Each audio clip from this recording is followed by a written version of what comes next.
Hey guys, Sam here at NA Studios. Today I want to show you a trick that you can use in your mixes when they're just sounding a bit lifeless, a bit uninspiring, don't really have that vibe that you're after. It's not necessarily when the balance is wrong, it's not when the individual elements are sounding wrong, it's the mix as a whole. It doesn't gel, it just doesn't quite sound like a mix, it just sounds like a load of instruments played together. Let's take a listen to this track that I've recorded and we'll hear what the problems are with the before and after.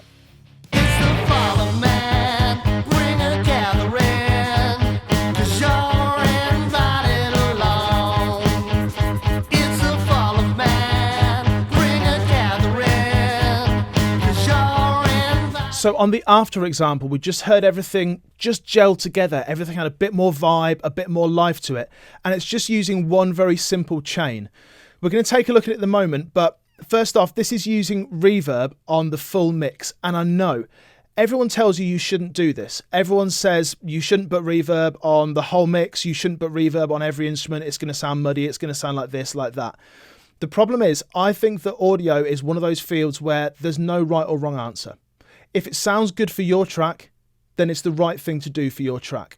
And this is something that you can transfer to your tracks and make them work. This is not a preset that you can just stick on and it's going to fix everything straight away. You need to make this work for your track. So let's see how I've made it work for my track. So every single track here is going to bus 32. I'm not sending the buses there, just the individual tracks. And as I scroll along, you'll see that they're going to this one here. This is a tie-in reverb. And this has got, first of all, channel EQ on it, just to take out some bottom end. And then after that, it's got Verb Suite Classics. This is the Slate Digital plugin.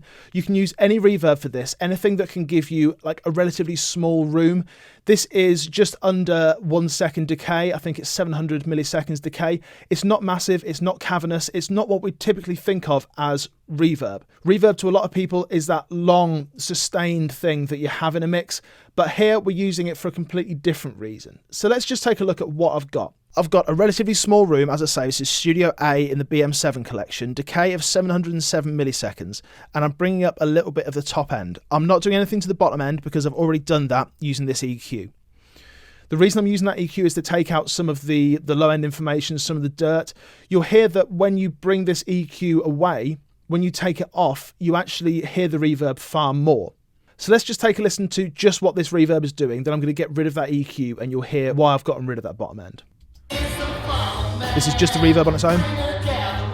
Take the EQ out. You get all that bottom end that you don't want. But with it, it just helps clear stuff up. So let's take a listen to this without the reverb at all, and then we're just going to bring it up and take notice of what it actually does to the mix.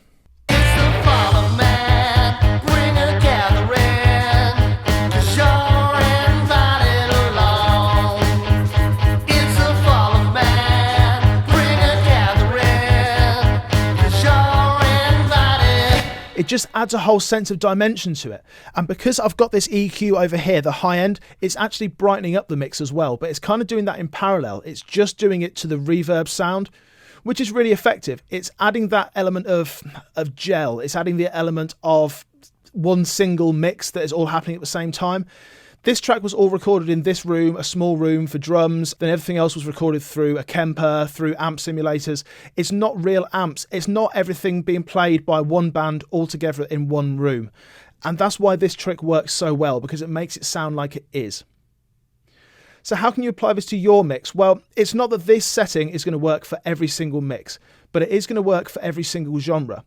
It doesn't matter what genre you're working in. If you've got a mix that sounds a bit lifeless, it sounds a bit dull, you can implement this mix by adding the reverb onto every single track, post fader, importantly, because then you're going to keep the balance of your mix. You're not just adding a load of reverb to everything. And then bringing up that fader until it sounds like one mix, until it sounds like a whole.